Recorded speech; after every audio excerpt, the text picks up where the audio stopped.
台南市的德溪呢，互民众发现讲，这水竟然变做是黄色，原来就是因为自来水管憋气，甲大量的土沙呛入去这个德溪的关系。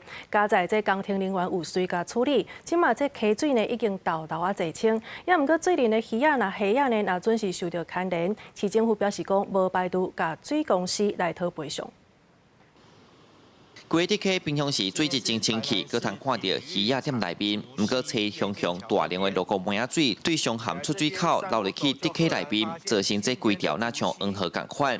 避免着要落雨，日前才甲卫建桥水尾烂头清好势尔，这款景象嘛，互在地人带一条，反而佮污染着河川，无采咧种地。像落雨了，迄款涂骹迄款湿地就对啊。啊，规条溪啊变啥物色啊？啊，就变迄种迄个，要变怎讲？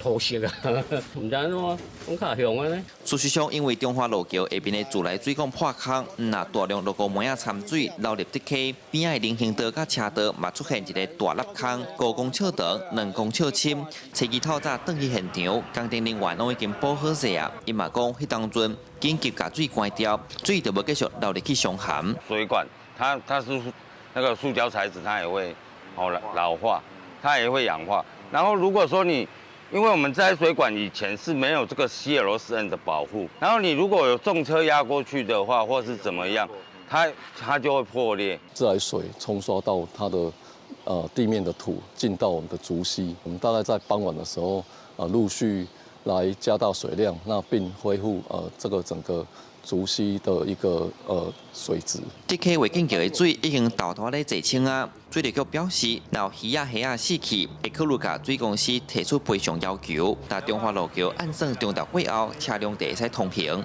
台中国小后门的人行道，市府嘛讲会赶紧抢修。记者苏台南采访报道。